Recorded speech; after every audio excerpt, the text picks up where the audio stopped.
Olá, pessoal. Sejam bem-vindos ao canal Humanitas Diálogos Históricos. Eu sou o professor Jadir Gonçalves Rodrigues e nossa gravação diária de hoje nós vamos pensar um pouco sobre as ações e inações do mito, né, o ex-tenente, enquanto um verdugo do Planalto. Né? Alguém viu? Alguém sabe? Alguém se preocupa com isso? Pois é, nesse sentido, o que se percebe é que ele está cercado de bajuladores, sabe? E estão ali por conta dos interesses pessoais. E provavelmente vão continuar próximos e sugando, não é? Até, inclusive o Centrão, até o mês de maio, junho. E aí vai ser uma debandada geral. É o que se apresenta no momento. Um dos bajuladores é o ex-ministro das Queimadas, Ricardo Salles, não é?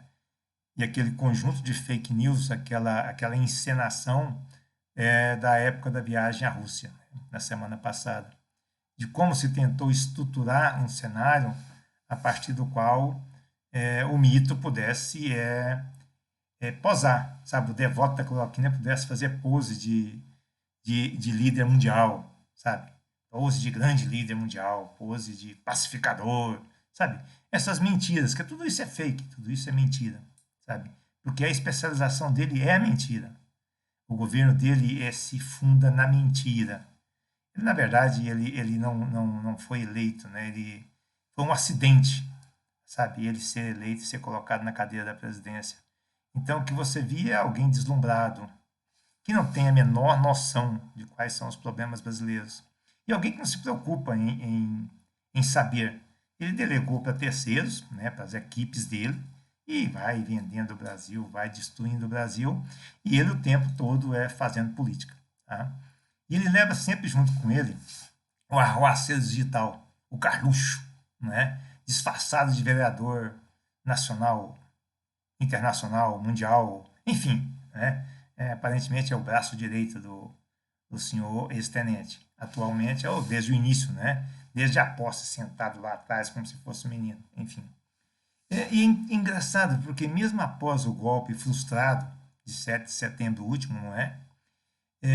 Onde a ideia era substituir os ministros do STF, nomear outros novos, não é? Ou seja, o que ele queria realizar é uma cópia, é uma encenação, uma imitação rudimentar do que, ou tosca, do que foi feito por Hugo Chávez e continua sendo feito pelo Maduro. O que não deixa de ser um paradoxo, porque ele fala muito mal do socialismo, não é? Lembre-se do problema do oxigênio, que a Venezuela doou para Manaus, né? E as dificuldades que esse governo colocou. Esse governo que tem políticas fundadas no morticínio, sabe? No extermínio dos cidadãos brasileiros, nossos concidadãos. É interessante porque as notícias que, para além dessa contradição do Hugo Chávez, as notícias que nós temos quando observamos as mídias sociais, enfim, o que é colocado e é trabalhado na internet, é que ele discursa como se o governo dele apresentasse um sucesso retumbante, sabe? E aí é engraçado, porque são 22%, muitas pesquisas mostram isso, sabe? São 22% do eleitorado dele, que consideram que o sucesso é retumbante, é extraordinário. Na verdade, são dos fiéis, né? Dos seguidores, dos crentes no senhor ex-tenente. Porque a missão eleitoral na Rússia, por exemplo, e na Hungria, ela é composta por militares e o Carluxo, né? E o Carluxo sempre à direita do senhor Messias, sem ter nenhuma delegação para isso, mas enfim, o que demonstra as intenções para onde que esse ex-tenente, esse Don Quixote, está pensando em seguir, tá? E engraçado, porque outra pesquisa, e agora é a época das pesquisas, em cada 31%, ou seja, um em cada três eleitores que originalmente votaram no ex-tenente em 2018, consideram ele ruim ou péssimo. Os eleitores deles que votaram nele, tá? Apenas 47%, aí tem 20% irregular, e apenas 47% faz uma menção positiva. Não é que seja excelente, mas é uma menção positiva do governo macunaímico, sabe? Isso é importante, é interessante se observar também. Ele tem sido péssimo em todos os aspectos, em todos os sentidos. Ele produz, e produziu nessa viagem à Rússia e à Hungria, uma nova safra de mentiras 5.1, ou 5.0, né? Bravatas, mentiras, sabe? Ao retornar ao Brasil. Aí aquele pronunciamento no Rio de Janeiro é muito emblemático nesse sentido, sabe? Porque ele acha que está dando uma notícia, está dando satisfação da viagem extraordinária, do grande líder. Me lembra muito Hitler em alguns aspectos, infelizmente, ou Benito Mussolini em outros aspectos também. Tá? Na verdade, a vida dos brasileiros está ficando cada vez pior, de todos nós brasileiros. Não é só do povo em geral, da classe média, de todos nós. Quem está se dando bem são somente a classe A, os muito ricos, tá? E os ricos que estão se dando bem, ricos e muito ricos. Mas em todos os sentidos, a nossa vida enquanto cidadãos brasileiros tem piorado. É só observar que o preço do arroz sai de 13 para 23, 24, 25, né, reais em apenas 8 meses. E se mantém lá 20, 25, 23, enfim. Tá? Olha, pessoal, o ex-tenente, ele não tem nenhum programa de governo, nunca teve. Ele é incompetente, ele é inapto. O que marca as ações e o comportamento, a atitude dele é a inaptidão para o cargo. Foi um acidente ele chegar, sabe, a essa condição de presidente, de ele ter saído vencedor no pleito de 2018. E ele não soube se cercar de pessoas, ele não se envolveu, ele não procurou entender e compreender, sabe? A única coisa que ele sabe é vociferar mentiras e fanfarronices e bravatas e propagar notícias falsas e infâmias em relação às minorias, em relação à grande parte da sociedade brasileira. Porque quem é contra esse governo, já dizia o filho dele, o Bananinha, Dudu Bananinha, é vagabundo. Todo mundo que é contra o governo é vagabundo. Então, nessa perspectiva, nós temos 78% dos brasileiros são vagabundos. Brasileiros e brasileiras são vagabundos. É aquela mesma ideia difundida pelo próprio ex-tenente, não é? De que o país está às mil maravilhas, de que quem não gosta do governo, sabe, a culpa dessa crise é porque inventaram essa tal de Covid-19 só para desgastar o governo dele. Se funda em mentiras, se funda em uma realidade alternativa, tudo isso que esse senhor fala.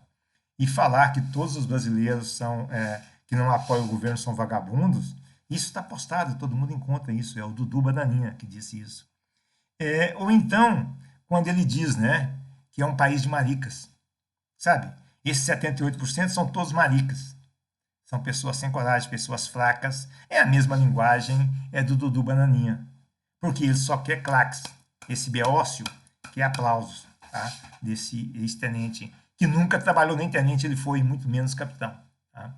Bom, somente nessa perspectiva, e é muito triste dizer isso, somente os 22% de alucinados, né, consideram que ele trabalha. Ele nunca trabalhou, esse senhor. Ele não sabe o que é trabalho e nem quer saber.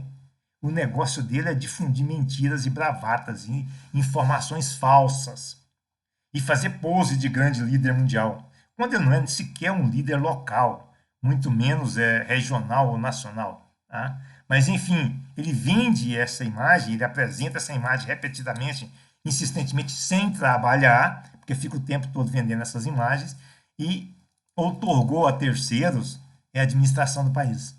Ele não faz nada. Vai lá o ministro, vai lá o outro, o Paulo Guedes sabe. É isso. Tá? Nunca trabalhou e não vai trabalhar esse beócio. Tá? Bom, a questão é, se ele perder, e ele vai perder, o mandato, ele vai para a cadeia. Vai. Podem ter certeza que ele vai para a cadeia. O que ele tem se empenhado, essa equipe dele, em um processo de destruição do Brasil, sabe? Em um processo de destruição das estruturas, um processo de destruição dos fundamentos da democracia e da sociedade brasileira. E ele vai continuar com esse processo até outubro, quando vier o golpe fatal, né? Que vai, pelo voto, ele vai ser expurgado, tá? Da presidência da República. O ex-tenente, ele se considera uma estrela, sabe?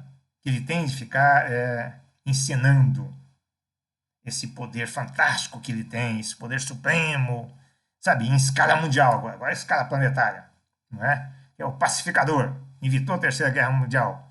Vai ser o homem da... ele vai receber o homem da paz, o Nobel da Paz, em escala mundial, de 2022 aí, não tem outro não. Ele prega briga e guerra, e violência e ódio, é isso que ele sabe fazer, tá? Enquanto ele fica nessa encenação, né, divulgando essa realidade paralela que não existe, a equipe dele vende e destrói, sabe, as estruturas do Brasil. E aí eu fico com a frase do Luiz Inácio Lula da Silva. Investir em políticas sociais, sabe, é investimento, sabe? Desenvolver políticas sociais é investimento e não gastos. Gastos é isso que faz-se com a elite. Essas concessões infinitas e bilionárias, algumas quase trilionárias. Se pensar em um conjunto mais amplo, são concessões trilionárias à elite. Elite que não paga imposto, elite que não se importa com nada, elite que guarda dinheiro lá fora, elite que muitas vezes vive lá fora. Pessoal, é isso. Acorda, Brasil. Nós precisamos mudar esse cenário. A gente volta. Um grande abraço e é isso. Se inscrevam no canal, comentem, ajudem a divulgar. Seus comentários são importantes, tá bom? E façam sugestões daquilo que a gente pode vir a desenvolver em vídeos posteriores. Grande abraço, tenham um ótimo dia.